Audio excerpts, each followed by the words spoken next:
মামা যাবো। কি খেলা দেখাইলি রে বিলকিস, শিখলাম। বিলকিস? এই বিলকিস কে বাবু?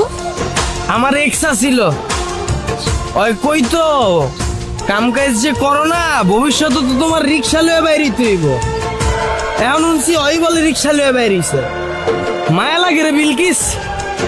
উঠো উঠো, আরে ধরো ধরো ধরো ধরো, তুমি শাড়ি পরছো না, উঠতে কষ্ট হইব, আমি আগে উঠি। আসো জান আসো, সাবধানে, বেদা পাও নেই তো। যাও যাও।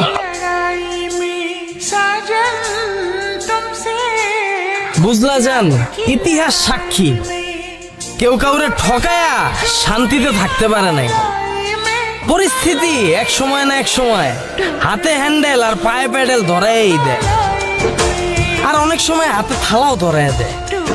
আল্লাহর কি লীলা খেলা, দেখেই মজা লাগতেছে আমার। কি বলতেছো জান এগুলা? আমি কিছুই বুঝতেছি না।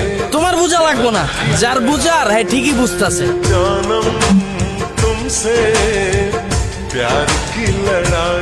হ্যালো, হ্যাঁ বন্ধু ক, রিক্সায় উঠছি। কি কস? বিলকিসের রিক্সা চালাইতে দেখছস?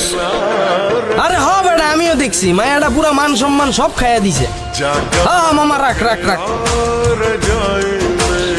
আরে বিলকিস, রিক্সা লইয়া বাইরিছস, মাইনসে আমারে ফোন দিয়া হুনায়। মায়া লাগে রে, আবার মনে মনে খুশিও লাগে। আল্লাহর কি লীলা খেলা। এই বিলকিস আমারে কইছিল তোর প্যাডেল মাইরা খাইতে হইব। আজকে এই বিলকিস প্যাডেল মাইরা খায়, আর আমি আমার বউলে বিল্ডিং মারি। মজাই লাগে।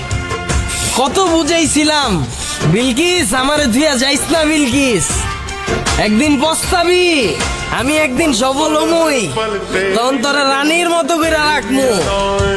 আমার কথা শুনলি না, আমার ছেড়ে গেলি গা। আজকে দেখ, তোর থেকে আমার বউ সুন্দরী। জান কিসে? হ্যাঁ, পানি খাবো?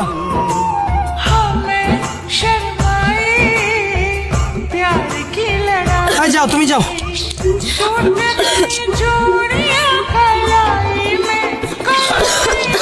জান পানি খাও। ঠিক আছে? হ্যাঁ জান ঠিক আছে। আল্লাহ রে, টেনশনে পড়ে গেছিলাম।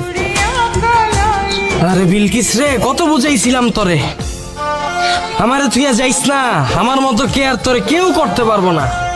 এক সময় শরীর দিয়া এক ফোঁটা ঘাম বাইরিলে টিস্যু দিয়া মুইসা দিতাম, কাশি দেওয়ার আগে পানির বোতল লাগাই দিতাম। আর এখন এই বিলকিস রইদে রইদে খেপ মারে, পানির বোতল যে একটা রিক্সায় রাখবো জায়গা নাই। আহারে মাওলা, বেঈমান গুলারে তুমি এমনি ভাতে মাইরো না, প্রাণে সয় না। কিলো আইসা বসছি। ও আয়া পড়ছি, ও জান আয়া পড়ছি। ল তুমি যাও, আমি ভাড়াটা দিয়ে আইতাছি। হ্যাঁ আচ্ছা ঠিক আছে।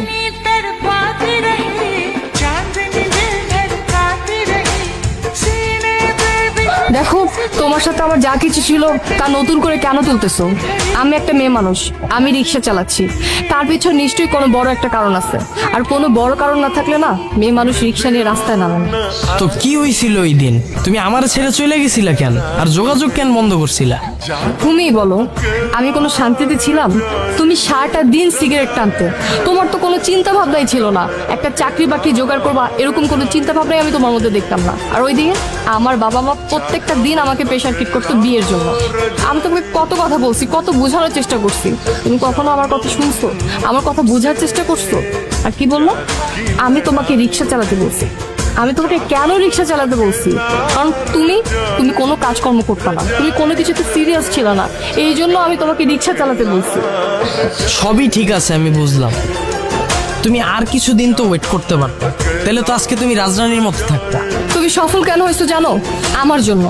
আজকে আমি যদি তোমাকে ছেড়ে না চলে যেতাম, তাহলে তুমি সফল হতে পারতা না। তার একটাই কারণ যে তুমি তোমার লাইফে কখনো সিরিয়াস ছিল না, আর সেটা আমি বুঝতে পেরেছিলাম। আমি জানতাম আমি যদি তোমার লাইফ থেকে চলে না যাই, তুমি কিচ্ছু করতে পারবা না। তাই আমি তোমার লাইফ থেকে চলে গেছি। আর তাছাড়া আমার অন্য কোনো উপায় ছিল না। আমার বাবা মার পছন্দের ছেলেকে আমার বিয়ে করতে হয়েছে, তাই আমি আমার বাবা মার পছন্দের ছেলেকে বিয়ে করছি।